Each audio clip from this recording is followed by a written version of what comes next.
when the alliance of Sahel states, Mali, Niger, and Burkina Faso, unveiled their joint passport on February 2, 2025, it was meant to be a moment of triumph.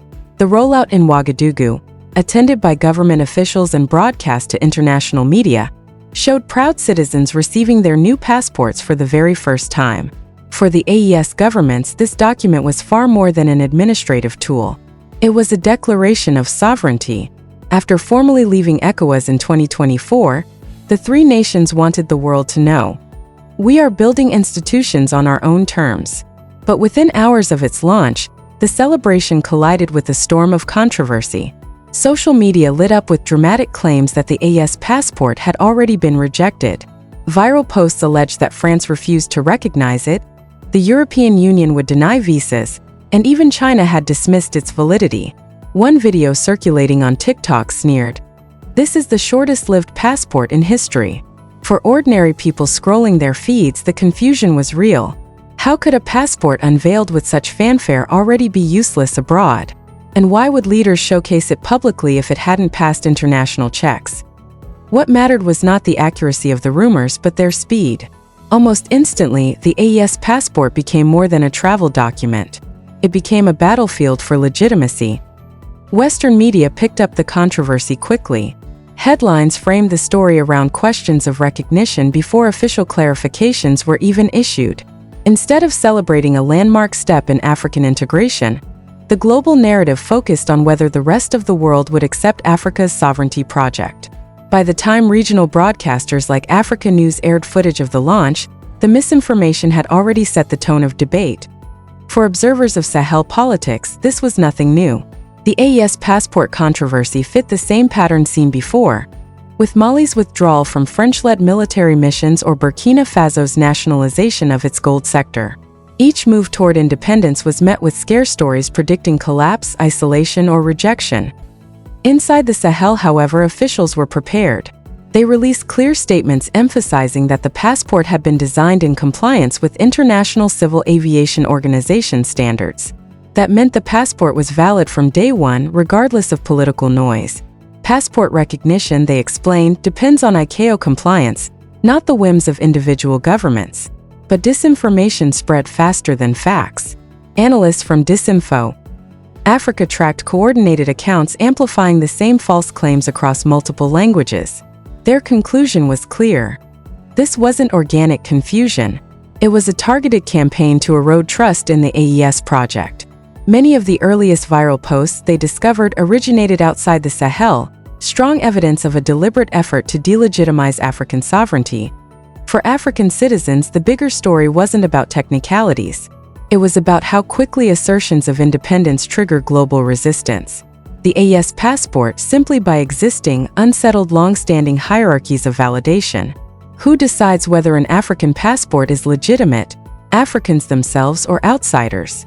The confusion after its unveiling made clear that this question remains deeply contested. The AES governments had intended the passport as a symbol of unity and independence. Instead, they found themselves defending its credibility on the world stage within hours of the launch. That paradox between the reality of recognition and the narrative of rejection turned the passport into more than paper. It became a test case for whether Africa could control the story of its own future. In global politics, a passport is not just a ticket across borders. It is proof that a state exists, and that its citizens belong to a recognized order. For Mali, Niger, and Burkina Faso, issuing a joint passport was a deliberate statement. We are not fragments to be managed by outsiders. We are a union with the authority to define ourselves. Timing mattered. By leaving ECOWAS, the three nations forfeited the privileges of ECOWAS travel documents, which had allowed freer movement across West Africa. Critics predicted this would isolate their citizens. But instead of retreating, the AES doubled down and produced their own passport, declaring that integration would no longer be dictated from the outside, but rebuilt from within. This challenged a colonial legacy. For decades, African identity documents were designed and validated externally, often printed in Europe with biometric systems outsourced to foreign firms. Legitimacy was always borrowed. The AES passport broke that dependency. With its deep blue cover and golden insignia, It announced that the Sahel could produce its own instruments of mobility without external approval. That defiance is exactly why disinformation surged so aggressively. To critics invested in preserving Western dominance, the passport was an act of rebellion. The question was unavoidable. Why are Africans so often told their creations are worthless unless outsiders approve them? The AES Passport directly confronted that narrative. And despite the rumors, citizens responded with pride. In Bamako and Niamey, lines formed as people applied for the new document. Many still had valid ECOWAS passports, but they wanted the AES one because of what it symbolized, proof that their governments had broken free from foreign dictates. Carrying the passport became a badge of belonging. Legally, their choice was solid. Under international law, recognition of passports is tied to statehood and ICAO membership.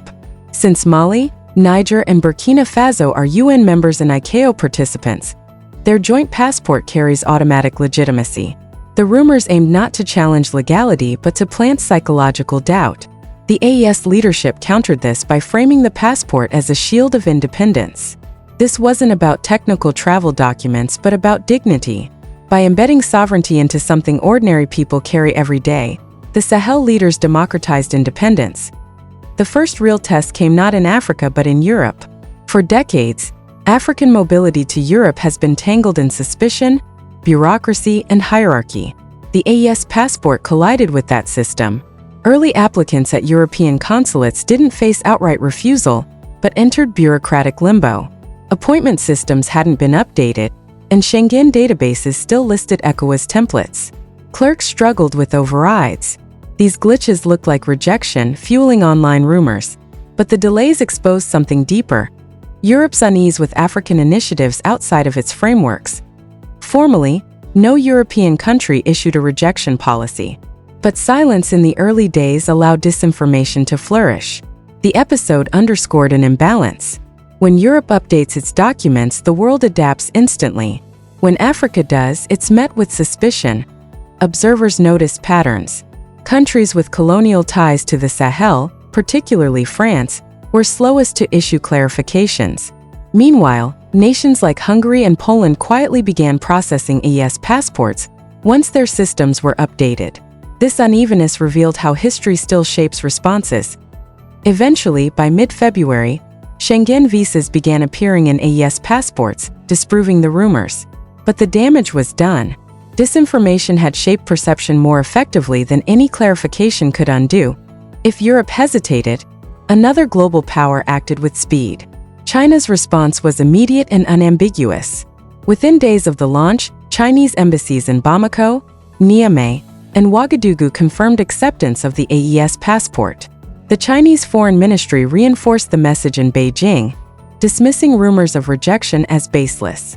The symbolism was powerful. Unlike Europe, China treated the passport as a legitimate legal document from day one. This was more than consular procedure. It was a gesture of respect, signaling to Africa that its sovereignty was recognized without hesitation. For Beijing, this aligned perfectly with 2 decades of building influence through infrastructure, trade, and development projects. Supporting the AES passport was a low-cost but high-impact way to reinforce its credibility as a partner that respects Africa's independence. For Sahelian citizens, China's clarity mattered. Social media posts showed travelers relieved that Beijing had not wavered. Many contrasted this with Europe's delays, reinforcing the perception that China engages Africa as equals while Europe clings to suspicion. Western analysts dismiss China's move as opportunistic, a way to deepen influence where Western power is shrinking. But for the AES, motives mattered less than results. Their passport was recognized and their sovereignty affirmed. The contrast between Europe and China became part of the story itself, one side hesitant, the other decisive. But beyond embassies and borders, the fiercest battle was fought in the arena of information. The flood of false claims after the launch was not accidental. Investigators traced coordinated networks recycling the same message. The passport was useless. One viral video falsely showing French border police rejecting the document spread across 5 platforms in just 20 minutes. These weren't random errors. They were calculated attacks targeting the psychological heart of sovereignty identity. By framing the passport as rejected, disinformation sought to humiliate Africans into doubting their own project. Yet the counter-response was swift. AES governments and regional media flooded the airwaves with footage of citizens proudly holding their passports. Africa News explained the ICAO compliance clearly. Influencers posted themselves applying for visas with the new document. By mid-February, real travelers shared images of Schengen visas and Chinese entry stamps in their AES passports. These weren't press releases. They were tangible proof. And proof spoke louder than rumors. In this way, Africa flipped the narrative. Instead of being crushed by disinformation, it exposed the lie. This resilience reflects a broader shift. African societies are learning to confront misinformation head-on, not with silence, but with real-time fact-checking and visible counter-narratives. The lesson is clear. Disinformation will not disappear. Every African move toward sovereignty will face campaigns of ridicule and delegitimization. But the AES Passport episode showed that rumors collapse when met with evidence and unity. What began as a wave of humiliating claims ended with a stronger symbol, an internationally recognized passport carried proudly by Sahelian citizens. In the end, the AES Passport became more than a travel document. It became a shield against disinformation, a symbol of African resilience, and a reminder that Africa does not need outside approval to validate its sovereignty. The Sahel has spoken. Legitimacy is no longer borrowed. It is created, carried, and defended by Africans themselves. So here's the question. Who benefits most when misinformation about African independence spreads online? And more importantly, will the world finally accept Africa's right to define its own future?